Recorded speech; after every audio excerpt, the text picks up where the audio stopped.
Good afternoon. আমার রান্নাঘরে আবার চলে এলাম। তেল গরম হয়ে গেছে, জিরে দিয়ে দিলাম। এখন তোমাদেরকে দেখাবো গাঠি কচু রান্না করব ফ্যাসা মাছ দিয়ে।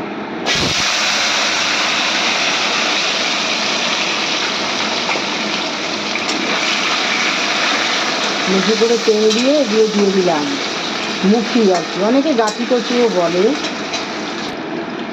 এই পাশে ডাল বসিয়ে দিয়েছি, ডালের মধ্যে এখন চালতে দিয়ে দেবো। একটা সিটি দিয়ে নিয়েছি ডালটা। এবারে লবণ দিলাম, হলুদটা না একটু পরে দেবো, নাহলে কালো হয়ে যাবে, এই জন্য পরে দেবো হলুদটা। এদিকে দেখো মাছটা ভেজে নিয়েছি। এগুলো না ঢেলা মাছ, চোখ ঢেলা মাছ বলে, অনেকে ফ্যাসা মাছও বলে। আর এদিকে দেখো আমি লাউ ঘন্ট করেছি মুগ ডাল দিয়ে। আর এই দেখো আমি লাল শাকটা করে নিয়েছি বাদাম দিয়ে। এই রান্নাগুলো আমার হয়ে গেছে, এখন ডাল আর মাছটা হলেই হয়ে যায়। আর ভাত তো হয়ে গেছে, ভাতের মধ্যে পেঁপে সেদ্ধ আছে আর উচ্ছে সেদ্ধ। এবার একটু ভাজা ভাজা হয়ে গেছে, এখন আমি হলুদ দিয়ে দিলাম।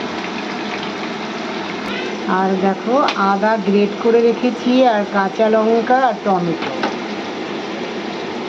এইটা আমি মশলাটা দেবো এর মধ্যে, এইটাই আমার উপকরণ। এবারে আমি মশলাগুলো দিয়ে দিলাম।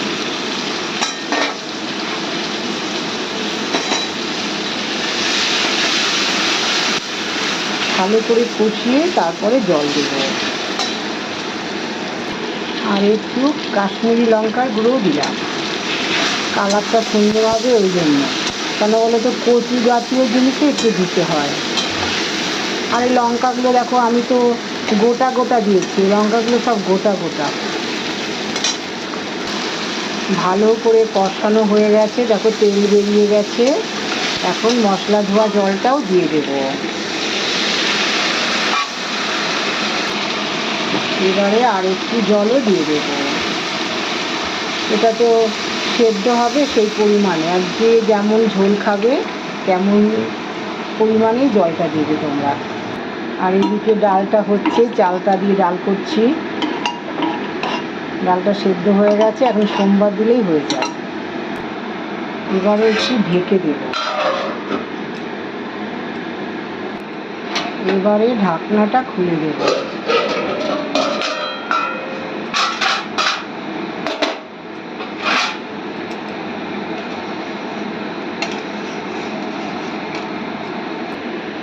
ভালো করে ফুটে গেছে, এখন দেখতে হবে ভালো করে গলে গেছে কিনা।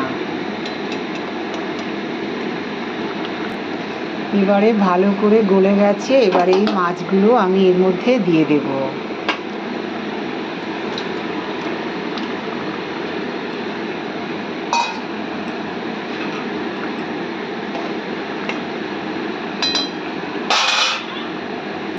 মাছটা নামিয়ে নিলাম, দেখেছো খুব সুন্দর কালার এসছে। আর দেখো ঝোলটাও বেশ ঘন ঘন মতনই হয়েছে। এদিকে তেলটা আবার গরম হয়ে গেছে, সর্ষে লঙ্কা দিয়ে দিলাম। এবারে ডালটা সোমবার দিয়ে দেব।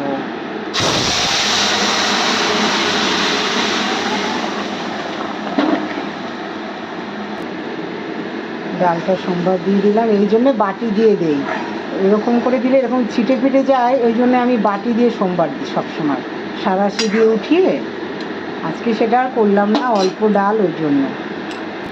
আর দেখো ডালটা খুব সুন্দর কালার এসছে, একদম হলুদ রং আর পাতলা। টক ডাল এরকম পাতলা খেতেই ভালো লাগে। এরকম গরমের দিনে এরকম টক ডাল হবে, মাছ ভাজা হবে, ব্যাস। তাহলে শিপ্রা দিদি রান্নাটা পুরোটাই তোমাদের দেখালাম। ডালটা হয়ে গেছে, এখনই নিভিয়ে দেবো। আবারও দেখাচ্ছি তোমাদের রান্নাটা। এতক্ষণ যে শব্দটা তোমরা শুনছিলে ওটা চিমনির শব্দ, সেটা বন্ধ করে দিলাম। এই যে মাছের ঝোল হয়ে গেছে, বাদাম দিয়ে লাল শাক করেছি, আর লাউ করেছি মুগ ডাল দিয়ে। আমরা ভাদ্র মাস পড়ে গেছে ছিল বলে লাউটা এতদিন খেতে পারিনি। লাউটা তো যাদের সুগার তাদের খাওয়া অত্যন্ত জরুরি। ওই জন্য লাউটা আমাদের প্রতিদিনই হবে। এই মাসটা ভাদ্র মাস ছিল বলে খেতে পারিনি। ঠিক আছে, দিদিভাইয়ের পুরো রান্নাটা দেখালাম, কেমন হয়েছে বলবে, আর শিপ্রা দিদির সঙ্গে থাকবে। অনেক অনেক শুভকামনা রইল আমার সকল বন্ধুদেরকে।